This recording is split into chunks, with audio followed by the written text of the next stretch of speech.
Hello dear students, so we have this question is based on electric consumption and commercial unit of electricity. Okay हमें commercial unit of electricity के जरिए electric consumption और उसका bill calculate करने वाला ये question है। इस तरह के सवाल अक्सर एंट्रेंस में आते हैं और ये 2019 में AMU 11th एंट्रेंस में आया है। इस तरह के सवाल और भी आते रहे हैं।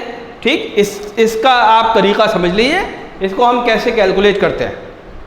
ठीक, तो मैं सबसे पहले क्वेश्चन पढ़ रहा हूं। A man uses a 100 watt bulb 8 hours a day. देखिए 100 वाट एक पावर दे दी, एक बल्ब की पावर दे दी। इसको कितनी देर तक इसने यूज किया? इसको 8 आवर्स तक यूज किया एक दिन में। एंड एन इलेक्ट्रिक हीटर की पावर दे दी 300 वाट्स। इसको एक दिन में कितना यूज किया? 4 आवर्स अ डे यूज किया इसने। The total cost for the month of November बताना। नवंबर में आपको क्या पूछिए? Total cost for the month of November बताने का मकसद यहां पे नंबर ऑफ डेज बताना है। तो ये आपको पता होना चाहिए कि किस महीने के अंदर कितने दिन होते हैं। नवंबर के अंदर 30 डेज होते हैं, ये बात याद रखिएगा। At the rate of ₹4 per unit will be, और ये आंसर जो दे रखे हैं वो रुपीज में दे रखे हैं। कॉस्ट पूछी है हमसे, नवंबर का बिल पूछा है बेसिकली। ठीक, इसको हम कैलकुलेट करते हैं। ओके, तो सबसे पहले मैं क्या निकाल लूं? देखिए यहां पर दे रखा है ₹4 पर यूनिट दे रखा है। तो अगर मैं यूनिट्स निकाल लूं, यूनिट्स ऑफ इलेक्ट्रिसिटी कंजम्पशन निकाल लूं for the month of November की, तो फिर मैं उसको इससे मल्टीप्लाई कर दूंगा 4 से, तो मेरे पास आंसर आ जाएगा। ठीक, तो यूनिट्स मुझे निकालनी है। सबसे पहले नवंबर का महीना होता है 30 डेज का, तो मैं 30 से मल्टीप्लाई करूंगा। किस किस को मल्टीप्लाई करूंगा? 100 वाट जो कि मैंने 8 आवर्स अ डे यूज किया है। 100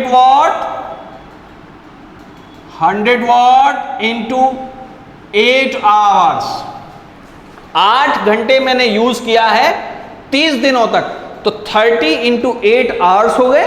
इसको मल्टीप्लाई किया मैंने 100 वाट से। तो बेसिकली मैं क्या लिख रहा हूं? मैं वॉट आवर लिख रहा हूं, या आपका ये वॉट सेकंड्स लिख रहा हूं, या जूल्स लिख रहा हूं। तो बेसिकली मैं एनर्जी लिख रहा हूं ये। ठीक, दूसरा मेरा जो लोड है वो इलेक्ट्रिक हीटर है। ये 300 वाट है जिसको मैंने 4 आवर्स अ डे यूज किया है। तो मैं यहां पर प्लस का साइन लगाऊंगा। याद रखिए ये मल्टीप्लीकेशन नहीं होगा, यहां प्लस होगा।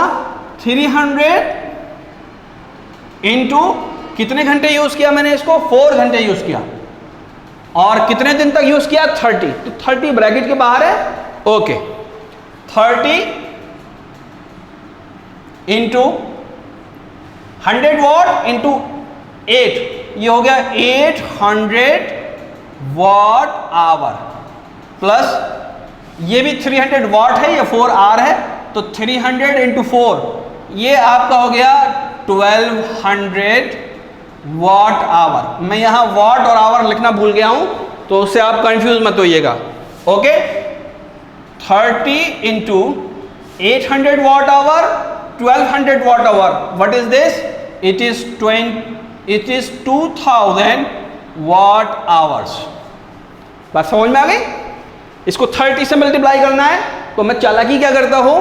मैं ये करता हूं कि 300 इंटू 2000 को मैं लिख देता हूं 2 किलो वाट आवर्स। कोई परेशानी तो नहीं? ठीक, अब देखिए ये 2 किलो वाट आवर, अब ये यूनिट की शक्ल आ गई। ठीक, 30 को मैं 2 से मल्टीप्लाई कर देता हूं, तो ये हो गया 60 kilo watt hour. 60 kilo watt hour क्या चीज आ गई? 60 kilo watt hour energy consumption है। ये ए मैन दे रखा है, तो इस आदमी का एनर्जी कंजम्पशन है 60 kilowatt hour for the month of November, क्योंकि मैंने यहां 30 से मल्टीप्लाई किया है। अगर मैं यहां पर 31 से मल्टीप्लाई कर देता, तो ये 31 दिनों के जो महीने होते हैं उनका कंजम्पशन आ जाता। ओके, बात समझ में आई? तो यहां पर ये 30 जो है, इसकी सिग्निफिकेंस ये है कि ये number of days in a month है। ओके, और 8 आवर जो है ये number of hours per day है।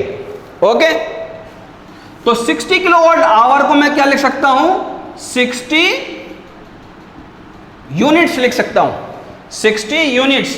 60 यूनिट्स का क्या मतलब है कि 60 यूनिट इलेक्ट्रिसिटी कंजम्पशन मैंने किया है ना, या उस आदमी ने किया है। अब मुझे क्या निकालना है, मुझे बिल कितना आया वो निकालना है। तो इनमें से एक आंसर आना चाहिए। तो मैं यहां पर लिखता हूं कॉस्ट और bill is equal to 60 units into ₹4 per unit. ठीक, एक यूनिट के 4 रुपए देने हैं, तो 60 यूनिट के कितने देने होंगे। ये ध्यान से देखिए, ये यूनिट से कैंसिल हो जाएगा, क्योंकि यूनिट बेसिकली किलोवाट आवर है। ठीक, और रुपीज सिर्फ बच जाएगा। तो आंसर होगा ₹6 × 4 इज 24 और 0 और लगेगा। ₹24 is the answer, 240 is the answer. Answer है यहां पर यस, ये आंसर बी यहां पर अवेलेबल है। याद रखिए, इस तरह के सवाल बहुत इजी होते हैं, सिर्फ मल्टीप्लिकेशन होता है और आपको ये पता होना चाहिए कि किस मंथ में कितने दिन हैं। कभी कभी ये सवाल डेली बेसिस पर भी पूछ लेते हैं, कभी कभी ये सवाल मंथ के नंबर ऑफ डेज बताकर भी पूछ लेते हैं। ओके, तो ये बात आपको याद रखनी है। आपको क्या चीज़ें याद करनी है इसके अंदर कि एक महीने के अंदर, हर महीने के अंदर कितने दिन होते हैं, ये आप याद कर लीजिए, क्योंकि कभी कभी ये सवाल में लिखा हुआ नहीं आता है। ओके, तो this is the meaning of commercial unit of electricity and how do we calculate electricity monthly electricity bill. इस न्यूमेरिकल के जरिए आपको ये समझ में आएगा और बहुत आसान सवाल है। ओके, इसको नोट कर लीजिए।